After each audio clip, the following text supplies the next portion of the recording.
We have a major Mitch Marner trade update as some shocking details have been revealed about a trade that could have gone through if things were just a little bit different. So I'm going to break down that shocking report as well as discuss new updates regarding his future in Toronto as we're starting to get some clarity as the free agency is kind of starting to get underway with the Toronto Maple Leafs and things are coming to a conclusion about how teams around the NHL are looking. So I'm going to break all that down in this episode. But before we do, if you're a part of the percentage and subscribe, make sure to hit the subscribe button. It would mean the world to Darius and myself. But Darius, let's just dive right into it. There's a lot to go over today. And Mitch Marner, a couple of shocking reports came out about him being very close to a trade to another team, which we'll get into right now. Let's not waste any more time. So you can see this from Nick Kypreos. Prior to the Predators spending a whack of dough on free agents Steven Stamkos, Jonathan Marchessault, and Brady Shea, ex-Leaf Ryan O'Reilly did his very best to convince GM Barry Trotz to make a push and a trade for Mitch Marner. Now, it's unclear how in-depth those talks got, but it seems like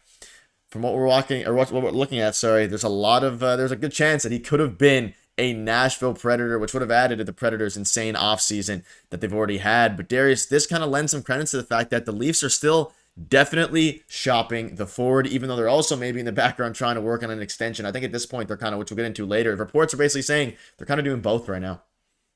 Yeah, and say what you want about Nick Kypreos, right, as a reporter or, his show or anything like that, but he is well connected, right? So I do kind of believe this. And there were rumors about him going to Nashville too. I'm only really surprised because the narrative last year around Ryan O'Reilly leaving was that the top guys were too soft and he didn't want to play with them. So for this to come out and say, he wanted Mitch Marner to come to the Nashville Predators, I think that's very interesting. I think that might actually put that narrative from just a year ago to bed, right? So very interesting. And I think the Leafs are still shopping him. I still think it's an option for them, right? But I think they're also preparing for life with him next season, because if there's nothing out there right now, that fits what you can get back for him, then it just won't work. And you're going to have to prepare for life with him next season. And I think that's probably the most likely outcome at this point, as we're approaching, mid-July at this point, right? We thought he was going to get traded the last couple of days. So that's where we're at. Very interesting report, though, from Nick Kypreos, because we all thought that this guy left Toronto, Ryan O'Reilly, that is, because he didn't want to play with guys like Nylander and Marner. And now he's asking his GM to trade for a guy like Marner. I thought that was really interesting. Yeah, very funny report. And they ultimately didn't go, or at least they didn't agree to a deal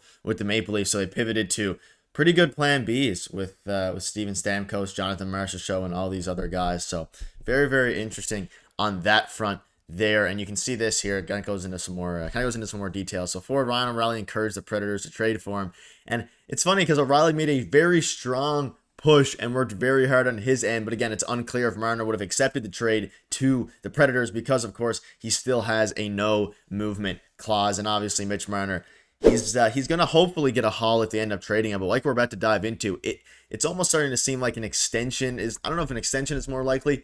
Unfortunately, Darius, it might end up being like what we discussed a month ago when Mitch Marner's agent came out and spoke out basically saying that they're going to play with the Leafs throughout the whole season and then maybe decide in free agency what to do. Because let's dive into some updates now. And there's no major update in the sense of whether or not they're going to trade him. But you can see no update on Mitch. Mitch is a great player. We're lucky to have him. Craig alluded to it at his last press conference. He's excited to coach him and we move forward. Mitch, this is actually so no update on a trade front, but this actually is a pretty big update. Mitch is training, preparing, and getting ready for the season. So even though he said no update on a Mitch trade, definitely an update on what they're planning to do right now. And that doesn't mean they're not shopping him still, but it seems like he's definitely getting ready to go to start the season with Toronto and to really just gear up, get ready to play for this team in a few months' time. Yeah, I'm not surprised by that at all, right? These guys are professionals, and he is still a Toronto Maple Leaf, so he's going to get ready for training camp because as of right now, he's going to be on the team next year. As for the updates and stuff, I mean, the GM's going to say what he has to say to save face, right? And of course, we know Marner, using his agents using the media and stuff like that, and his agent loves to talk about whatever it is to get his clients leverage. So lots of that going on too, lots of posturing still going on, I think. And the Leafs, I think the language is very interesting because if you go back to last season with Nylander, he needed an extension and they said, this is a priority. We want to sign this player. I haven't heard that about Mitch Marner yet from the same GM, Brad Treliving. So that's pretty interesting. I still think they're looking for options out there. But the one thing I think is very clear now, it's going to be almost impossible to trade this player in season, right? So it looks like an extension may come. It could be a sign and trade still, right? Or maybe next offseason, sign and trade. trade is right, something like that.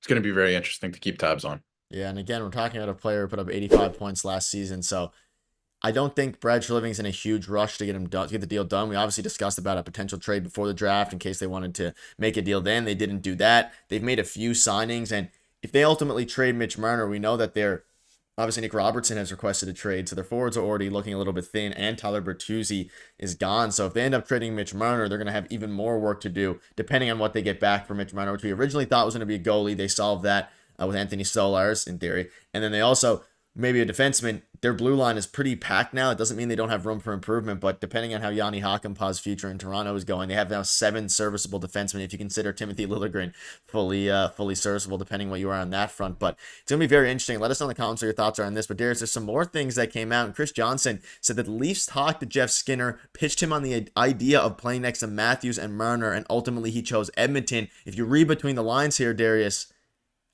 he wouldn't have pitched that if they didn't think Mitch Marner was going to stay in Toronto, which again, all signs are starting to point towards him at least starting the season in Toronto. And you mentioned that it's hard to trade him. Maybe if they do decide to trade him, it would be at the deadline where you're going to get less value anyways because you have a year less of control. But this is very interesting and alludes to the fact that, I mean, like Brad Treliving said, he's gearing up to play, and it's not the update tons of people wanted to hear, but it might be the reality at this point. And we kind of knew that based on the moves that they've been making this offseason. They didn't bring back Bertuzzi. Kind of alludes a little bit to the fact that maybe they're going to keep Mitch Marner. Yeah, and I'm not surprised by that either, right?